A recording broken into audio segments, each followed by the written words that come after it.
right, so a couple of weeks on now since we moved the block over into the shed here. This is what we call the Sir Rudolph diesel shed. If you have a look around, you'll see why. We have our truck project in the background there, which we'll talk about one day, and I've got a little surprise for you guys out in the yard in a little bit as well. But we've got the new cylinder head here that's been completely reconditioned and gone through. Well, so it's not a new cylinder head, it's off another X15 engine. It's been dipped and completely serviced by a gentleman named Rodney here in Sydney. He's done a really fantastic job of that. We're going to lower this down onto the block in here now. This is all being cleaned and prepared underneath. I don't know if you can see on the underside of that too well. Maybe if you come down lower and have a look up underneath from down here. See, all our valves have been cleaned and all the seats have been serviced and checked. I believe they could actually be new valves. Tony, do you recall? They were new valves, weren't they? Yep. So I'm going to jump on the forklift now, and Tony and his son Lawrence is actually here with us today. He's doing our light vehicle automotive mechanical apprenticeship at Brintec. He's going to give us a hand to get some fasteners prepared to pull this head down, and we'll conclude today with where we get up to on this and show you a couple of surprises out in the yard that we've got, and we're going to hopefully give the Rolls-Royce block a quick wash and hot wash, aren't we? And move on to that video next. Poor old thing's been neglected for a long time. It has, yeah. So, But yeah, we've been keeping it undercover and keeping it protected and preserved. So we want to keep moving on with it if we can. Slow, but we'll get there in the end. I think that's the main thing. We're getting there. All right, well, I'll jump on the fork, and if you guys want to give me a hand to get this guided on. Yep.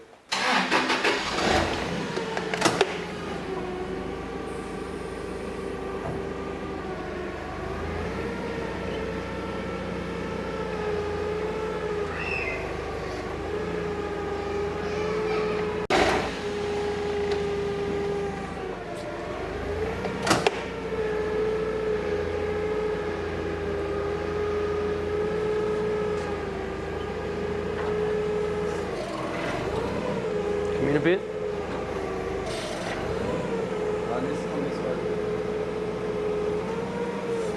Yep. All right.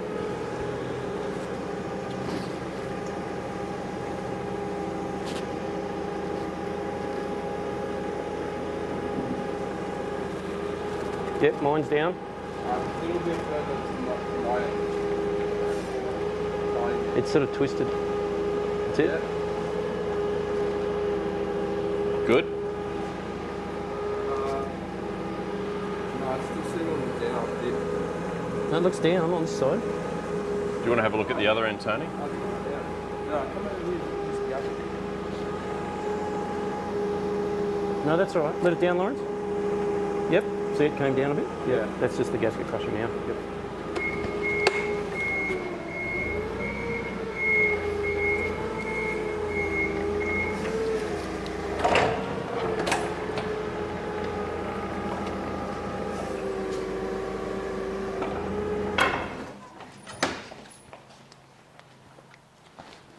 Yeah. Nice. Excellent, okay. Yep. All right, so we'll get bolts. There is a bolt sequence for this, like a standard cylinder head installation application. We've got our data over on the laptop there. I believe we start from the center and just crisscross our way out.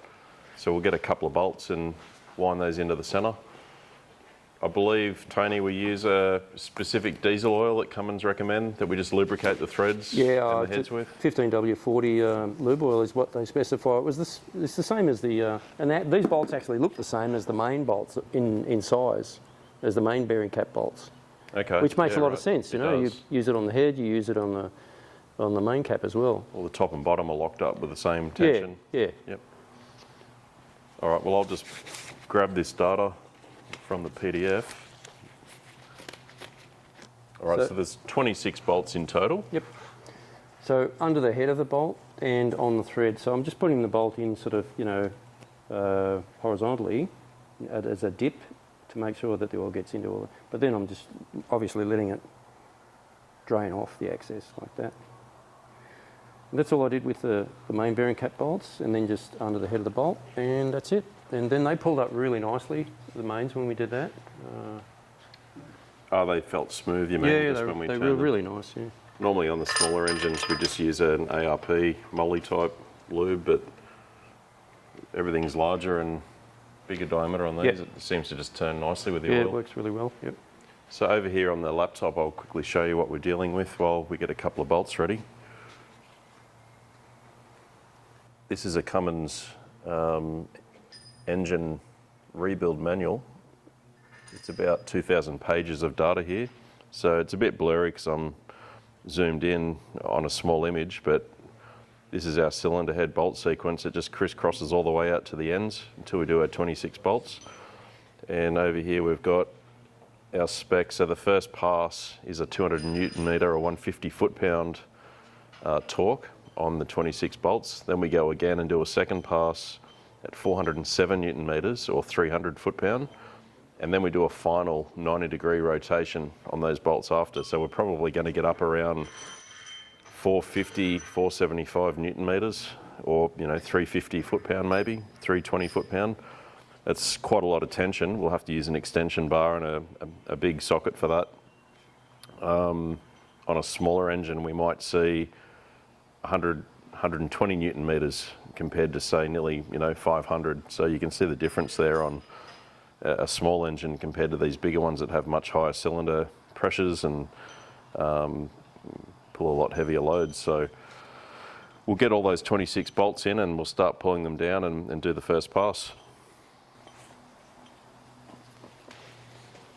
The other difference you'll see on most diesels compared to gasoline engines is the number of bolts around each cylinder.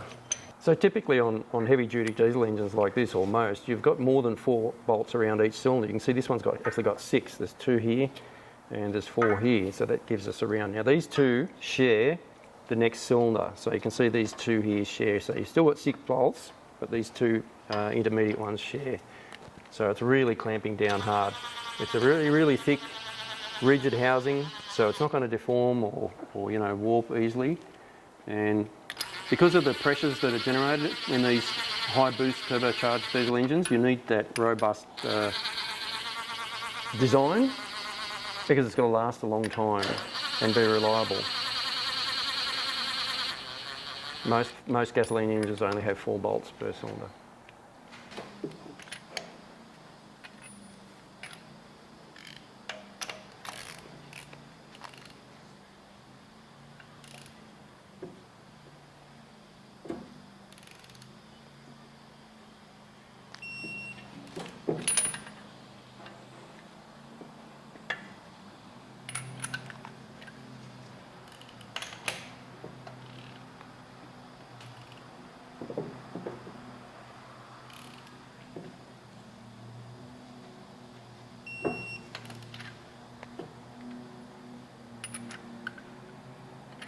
All right, so that first stage is done now. So the second stage was 407 Newton meters, Lawrence? I'll just confirm that. I believe you're right. 407. 407. And then after that, we've got our 90 degrees. So we'll start this second pull now.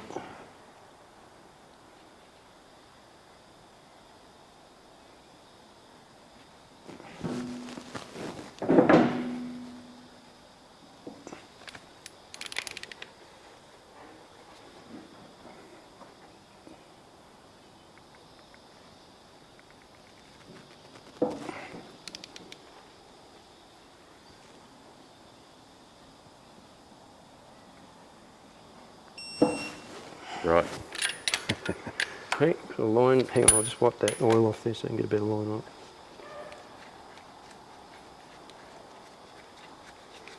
All right, so that needs a line. All right, this will take a while, so we're just going to keep going with this and finish this pull down, and then we'll do the 90 after that. So there's our number, 407 Newton meters, or 406.7 in this case, but no one's going to tell anyone about that. So this is the last bolt. We're all breaking a sweat. We've been taking it in shifts.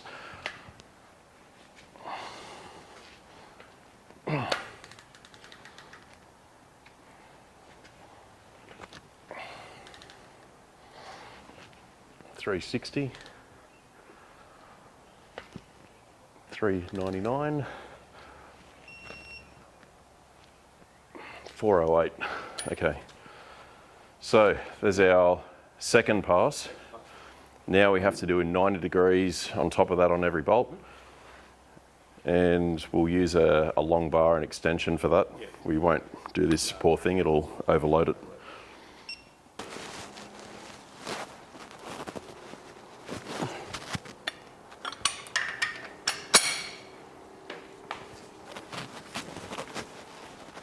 Pretty close, I reckon. Maybe a bit over. Yeah, nearly. Yep. Still not quite. Yeah, Yep. that looks good. It wasn't too bad. Oh, not too bad, okay.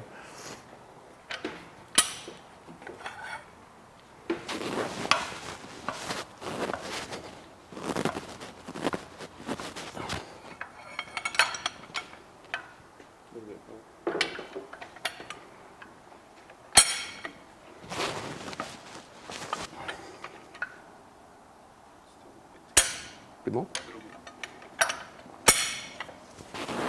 Oops. Yeah, it's good. All right, so that was a bit of energetic work once again. The bottom end was like that. At the top, a few more fasteners at the top this time, but they're all done up to 90 degrees with the extension bar.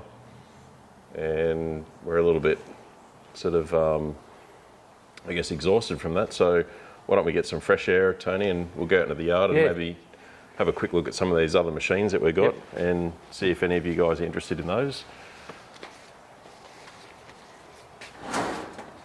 Right, so this is the graveyard of diesel engines I've been collecting over the last sort of 4 years since we've been out here.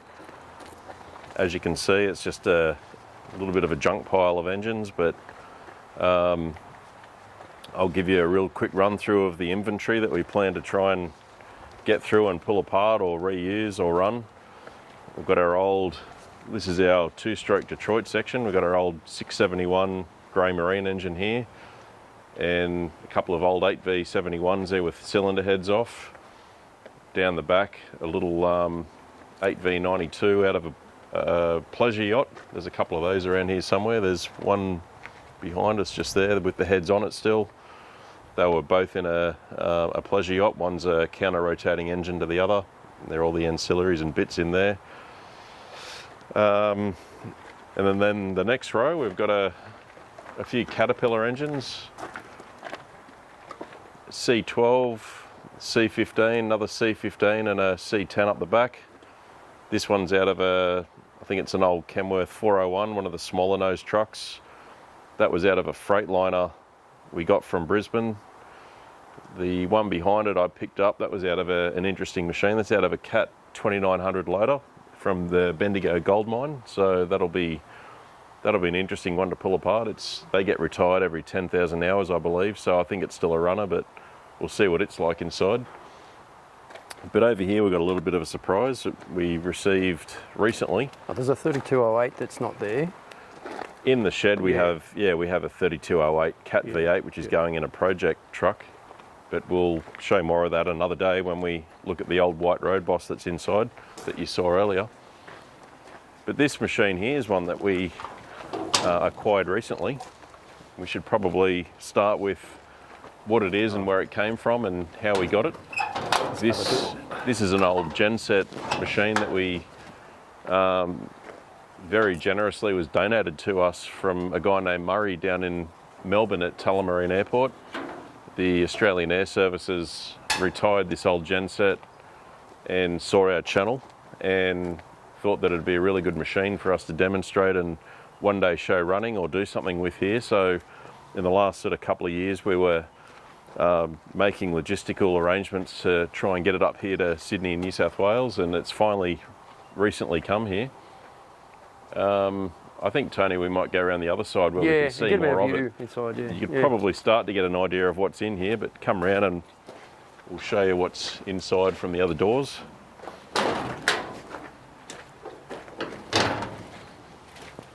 This will fall off. Oh, yeah. We'll take it off. I don't know if it will. No, I think it's seized on. I'll leave it like that. It's a pity. Right, come through and Yeah. we'll stick our head in this doorway here. Comes.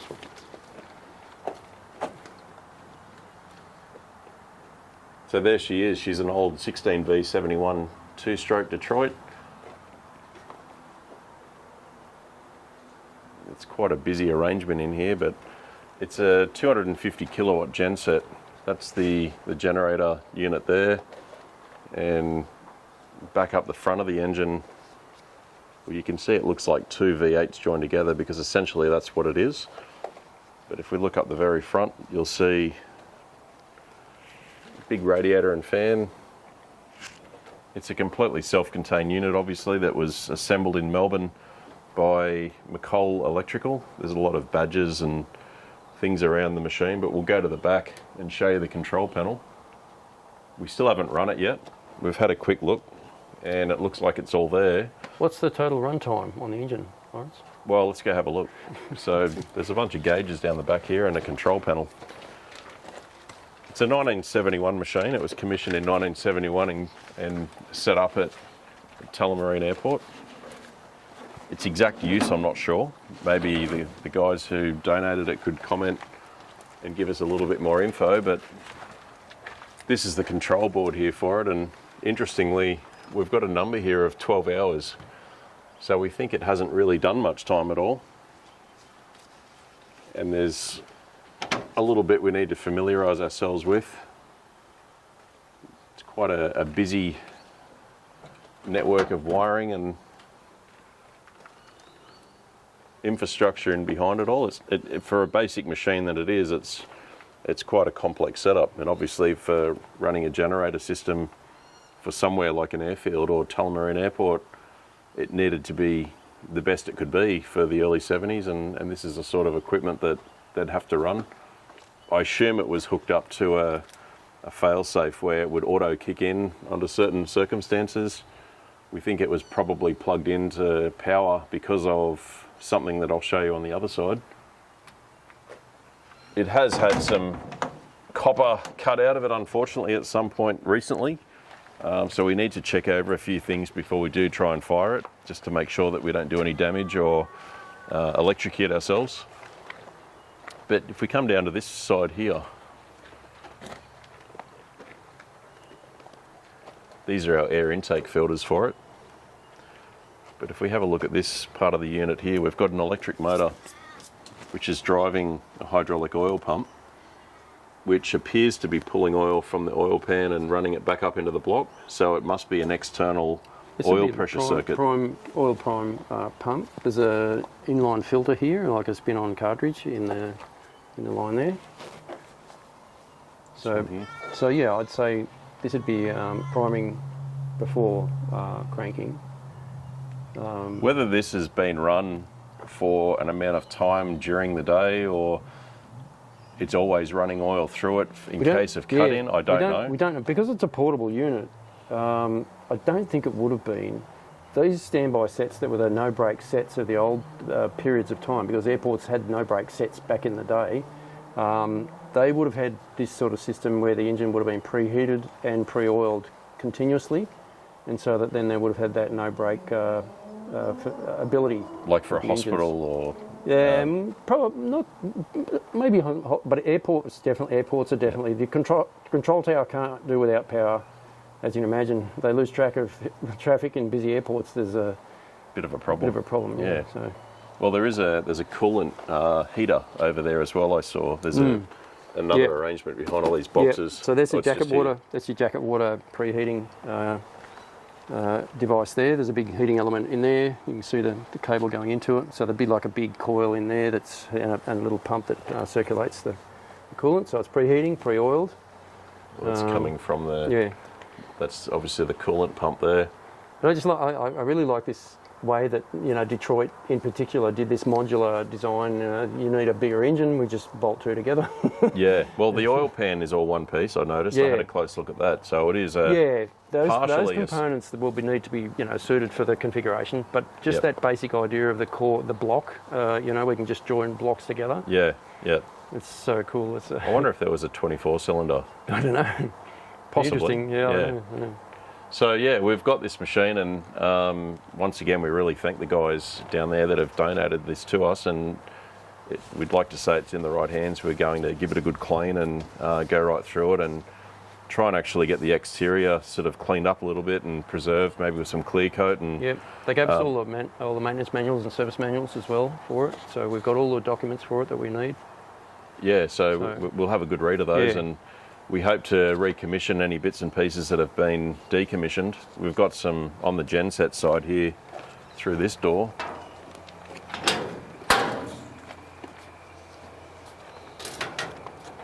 We come in and have a look here. This is the main generator, and you can see that's where our power cables come out. They've been cut off up there. They used to run around to some big spindles at the back of the machine that would have been extension leads, probably to roll off and connect up to other machines or aircraft or equipment that required power.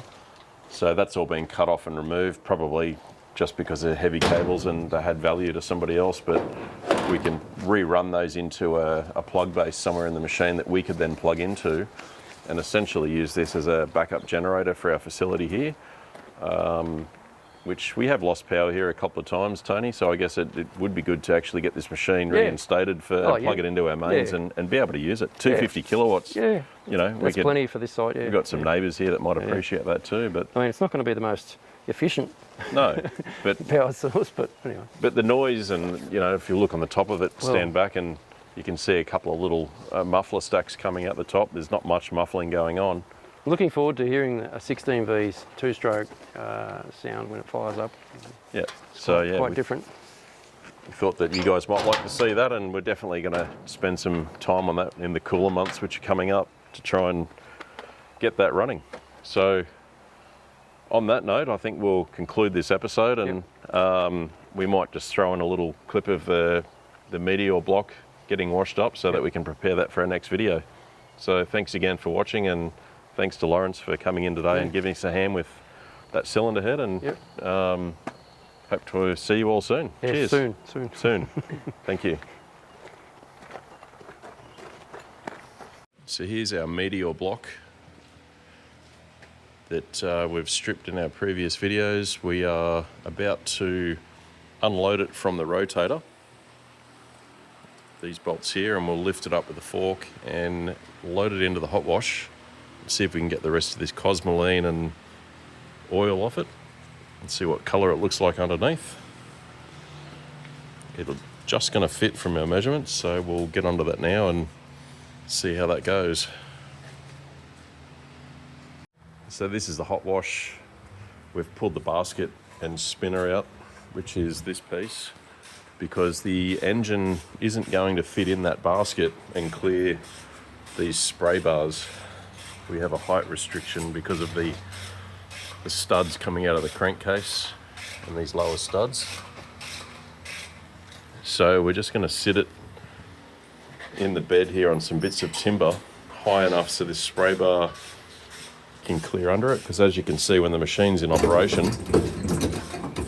these bars move and all our jet spray comes out of these holes and down the back there. Just preparing the block coming off the frame now. We'll lift it in and see if we can get this thing cleaned up. Right. All right, go for it. Let's try and lift it in.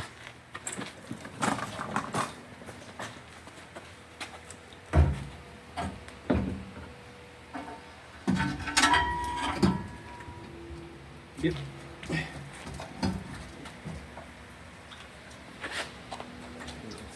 Right. I think that's about it. Is yours clear? I think it will. Yeah, sure. Yeah, that looks good. I think that's going to clear those. So that's been like 30 seconds. It's already starting to melt off. So we'll give it 5 minutes and have another look. Yep.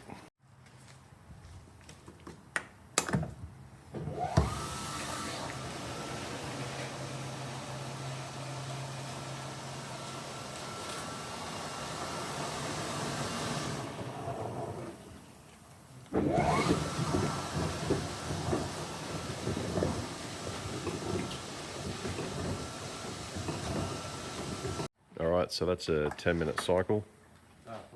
5 minutes, sorry, yep.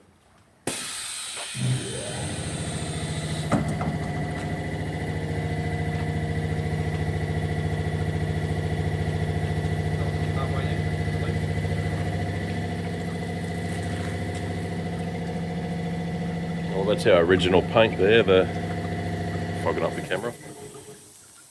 That's the original colour, that light powder grey that the rest of the engine seems to be painted in.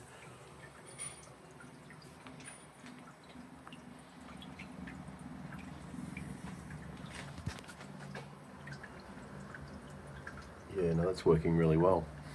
I think a couple of cycles. We may lift and move the block around at some point or scratch some of that off with a brush. But for the most part, it's getting all that sticky stuff off anyway. Give it a few more cycles.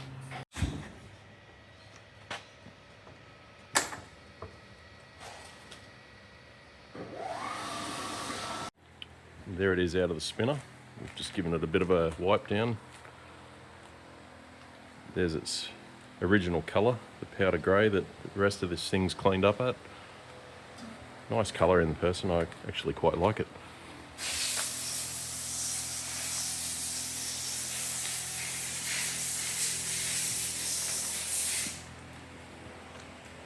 We'll get this in the room and pull some more of this apart and just go through it. We've fogged all that with inox and blown it all through, so it's all preserved for the short term. But now we just need to go over it and get it back on the rotator, which we'll make some modifications to, and start putting it back together. Next episode coming soon.